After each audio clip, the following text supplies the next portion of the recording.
On the evening of April 14th, 2009, in the city of Pinellas Park, Florida, USA, Rachel Wade desperately awaited the arrival of her ex-boyfriend and occasional lover, Joshua Camacho. When Joshua didn't arrive, Rachel decided to take her dog for a walk. Rachel claims that she heard a vehicle honking and yelling for her to stay away from her man.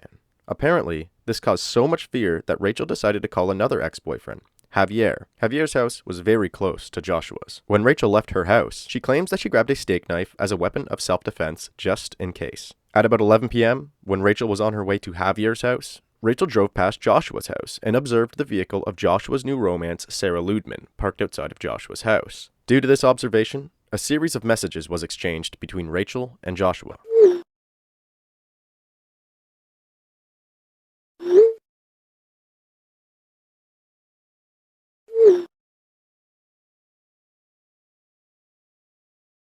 At about 12 a.m., Joshua's sister asked Sarah for a ride to McDonald's. Along the way to McDonald's, Sarah recognized a friend named Ashley stopped at a stop sign. Sarah rolled down her window to say hi, and Ashley quickly noticed that Sarah seemed unhappy and enraged. After Sarah mentioned the texts between Rachel and Joshua, Ashley then went on to tell Sarah that she noticed that Rachel was at Javier's house, which was not far from Joshua's. Sarah then decided to confront Rachel and began driving towards Javier's house. During the drive over, Rachel and Sarah exchanged messages.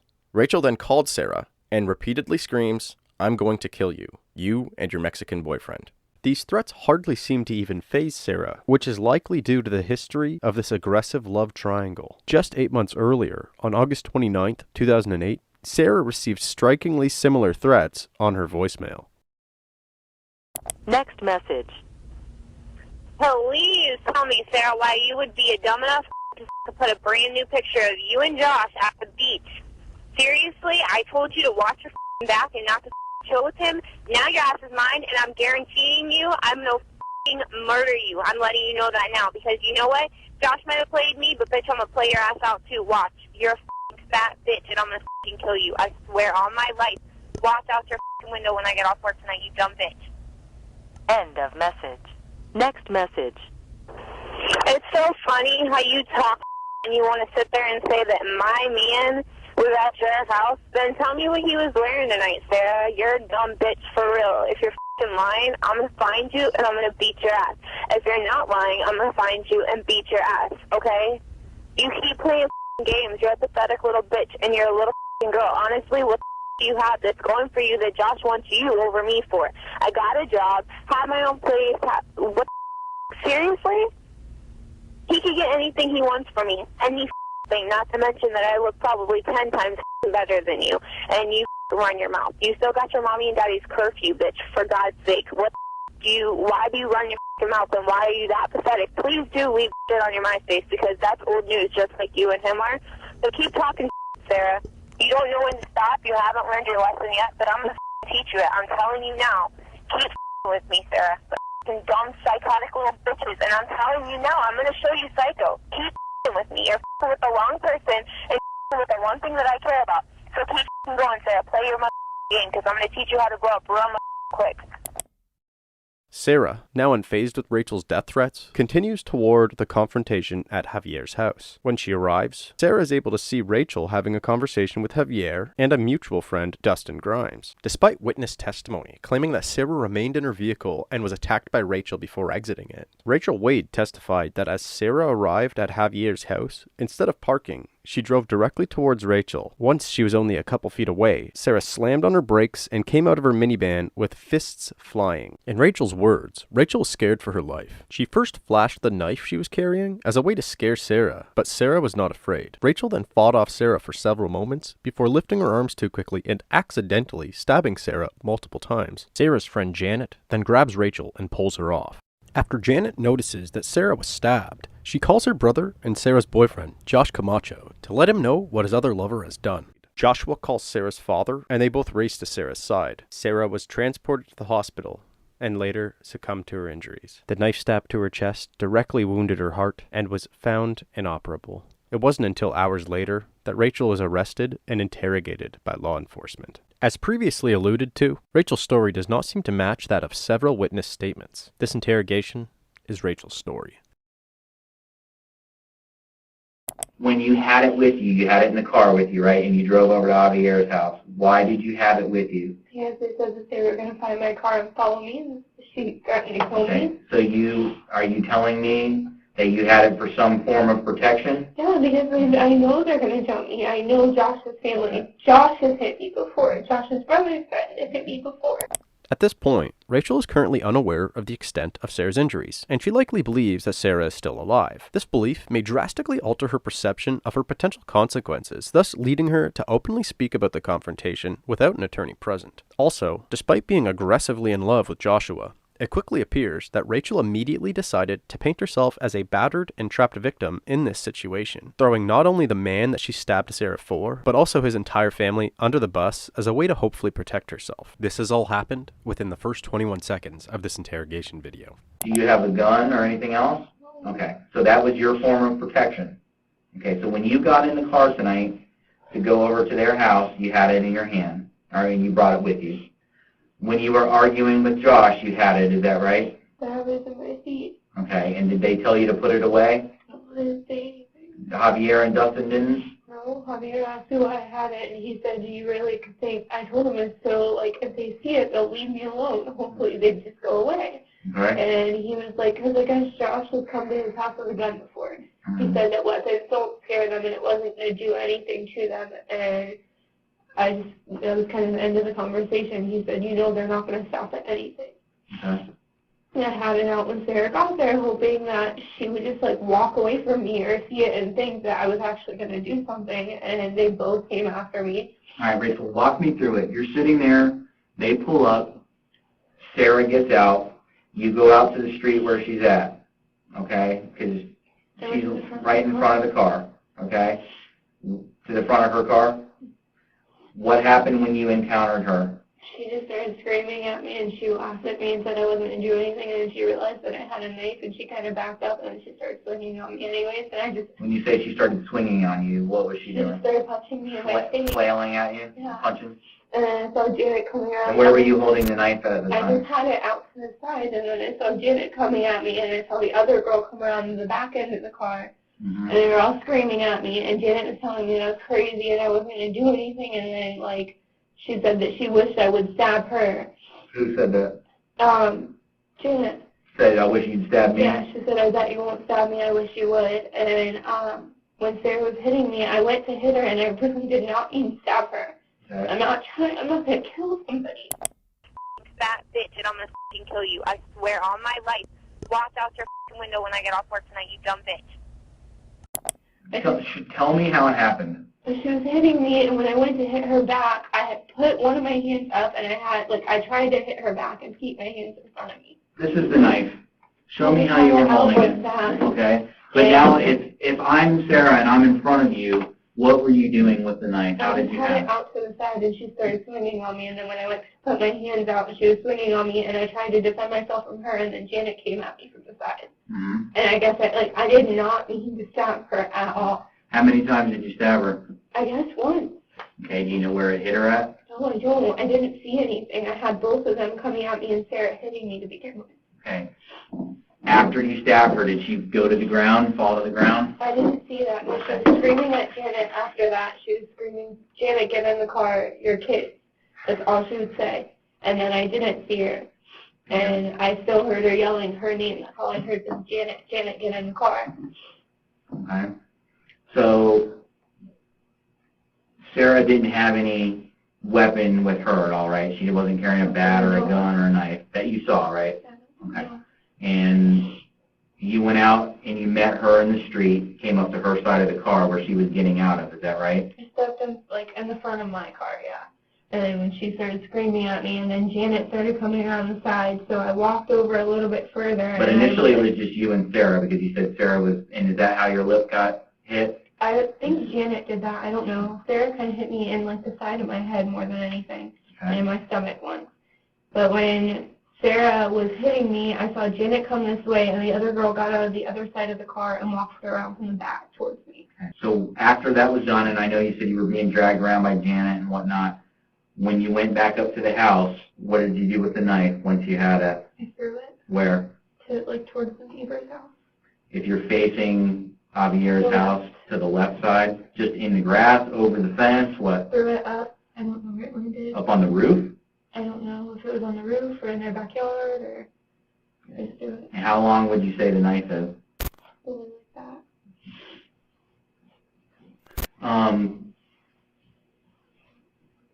Then you went up and sat on the porch.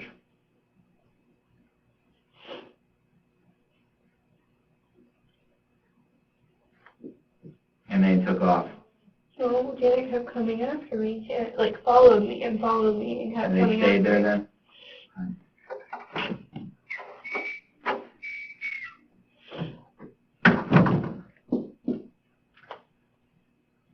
Do you know what my job is?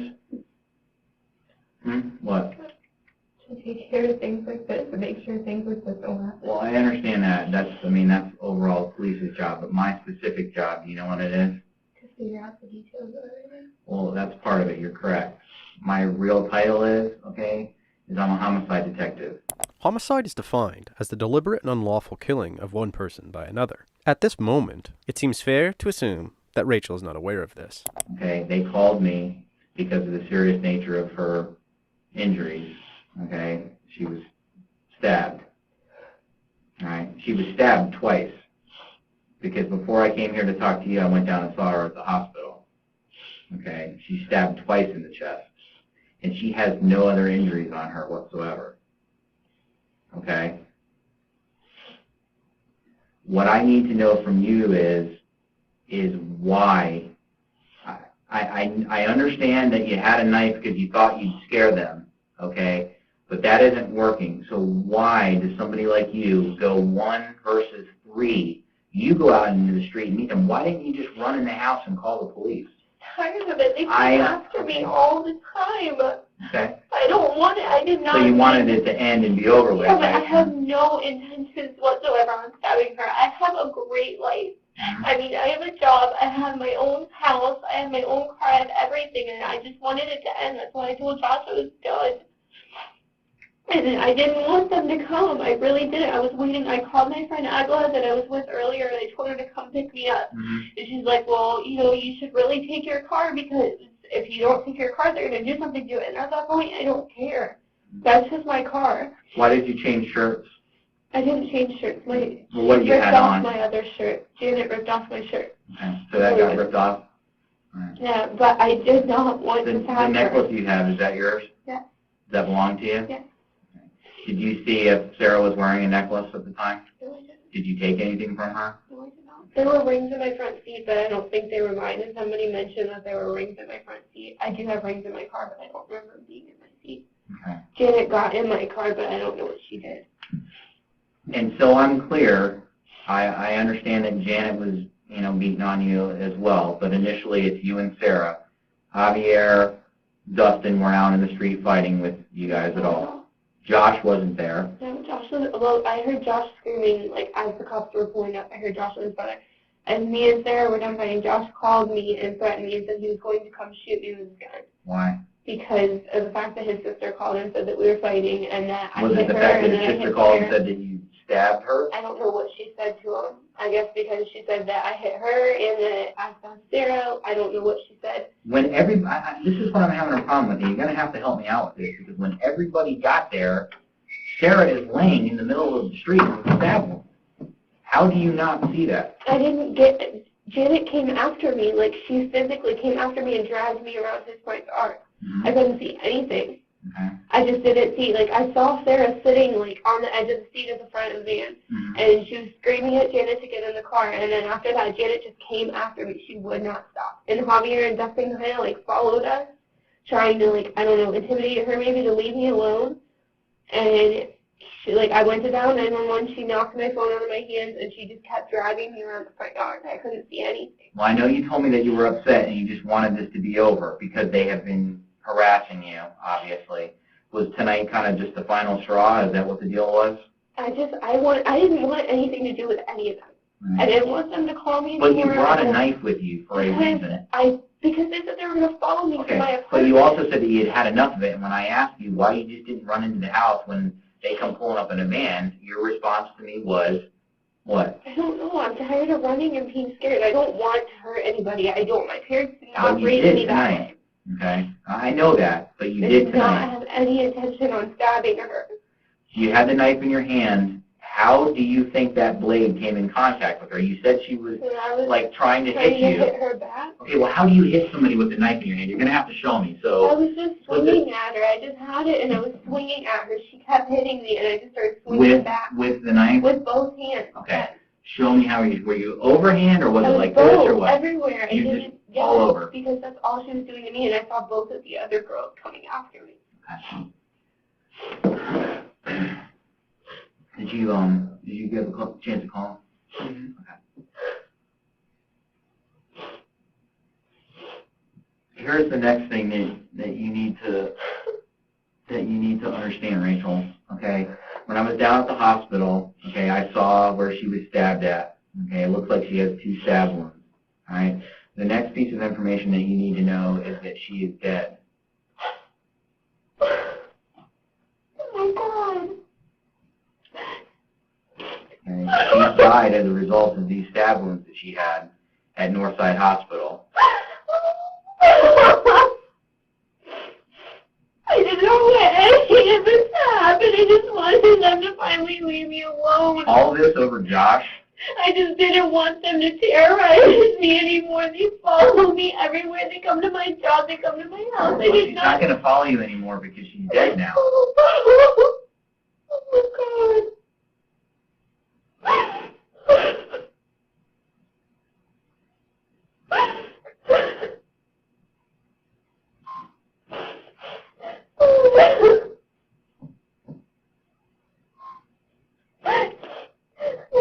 I should have just stayed home, but every time I call the cops, they don't do anything. They don't. They tell me that they have to have physical proof of them injuring me or something. Well, here's the deal. We have to work with what the law says. Following this interrogation, Rachel Wade was formally charged with second-degree murder. She was immediately booked into the Pinellas County Jail on a bond of $500,000. Rachel's trial began on July 20th, 2010. The prosecution blamed the hostile escalation of this love triangle as the motivating factor behind the murders of Sarah Ludemann. They went on to present several occasions of which Rachel had threatened Sarah via social media, text messages, and voice messages. They also went on to present several witness statements that all seemed to counter Rachel's claims. Joshua Camacho, Janet Camacho, one unnamed friend, and Dustin Grimes were all witnesses who testified on behalf of the prosecution. This is their story. After stopping at the stop sign and having Sarah's friend Ashley advise her that Rachel is at Javier's house, Sarah continued on her way towards Javier's house. When she arrived, all 3 occupants of Sarah's van could see that Rachel, Javier, and Dustin were waiting on Javier's front lawn, near the front of Rachel's car. Sarah stopped the van slowly, approximately 10 feet away from Rachel's vehicle. Before being able to fully remove her keys from the ignition and exit through her door, Rachel had already crossed in front of Sarah's stopped van and walked all the way around to Sarah's door. As Sarah was sliding off her seat to step out, Rachel began swinging on her. When Janet noticed the fight break out, she quickly exited her side of the vehicle and takes off her sandal to attempt to knock the knife out of Rachel's hand. Before Janet could actually confront Rachel, she could hear Rachel laughing and yelling profanities about Sarah and Josh. Janet then began to swat at Rachel and started to pull her hair, until Rachel started to repeatedly yell, "I'm done." Once Janet began to retreat to the vehicle, she noticed her unnamed friend sitting by Sarah's body, laying on the road. Janet is then advised of the stabbing and immediately freaks out and attacks Rachel again. Rachel, still holding the knife, does not fight back against Janet, so Janet retreats again. During testimony, Janet stated that Sarah had already begun foaming at the mouth by the time that she got to her. Tell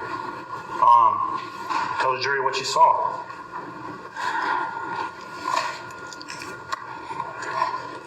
Sarah was on the floor, stabbed, foaming. All right, now you say on the floor, do you mean the road or do you mean on the floor of the car? No, she was on the road. Okay. Where was She was with Sarah the whole time. Now you mentioned at this point Sarah's actually foaming at her mouth. Now you describe Sarah as one of the family, a close friend. I imagine you see something like that, it's going to affect you. Am I right? Yes. What do you do once you realize your close friend, part of your family, has been stabbed and is on the ground? I approached Rachel again and told her that she has to, like, are you serious? You actually stabbed her? I approached her Now tell me this. As you're approaching Rachel, are you yelling? Yes. As you yell at Rachel, are you serious? You stabbed her. Objection. Counsel testifying and leaving. Thank you. As you're approaching Rachel and you yelled at her, are you serious? You stabbed her. Tell the jury Rachel Wade's reaction to that comment. She said she didn't care. She started laughing and turned around and was walking off to Javier's house. She immediately called Joshua and the police. Following these moments, Rachel was witnessed laughing as she threw the murder weapon over Javier's fence. Shortly after, Rachel was arrested. Rachel's attorneys stuck to a self-defense claim and attempted to sway the jury by citing a stand-your-ground law. Her attorney, Jay Hebert, also centered the argument around multiple occasions in the past where Sarah and her friends would gang up on Rachel. He referenced an incident at Applebee's where Sarah knocked a tray of food out of Rachel's hands. He also referenced another incident where Sarah and her friends sang a song during a karaoke event while mocking Rachel and laughing at her. Despite the defense's attempts at painting Sarah Ludemann as a bully and instigator whose size made her a major threat towards Rachel, the jury sided with the prosecution and ultimately found the evidence overwhelming against Rachel. On September 3rd, 2010, Rachel Wade was found guilty and sentenced to 27 years behind bars. She is currently housed at the Lowell Correctional Institution, located in Marion County, Florida. Once she's behind bars, he hopes that his client can reach out to help others that she had wanted. Might do things like have a YouTube channel or go on Facebook and MySpace to reach out to, hopefully, she says, young people and their parents and tell them to feel confident about themselves. Don't fight over somebody you love, but instead love yourself. To feel confident about themselves, don't fight over somebody you love, but instead love yourself.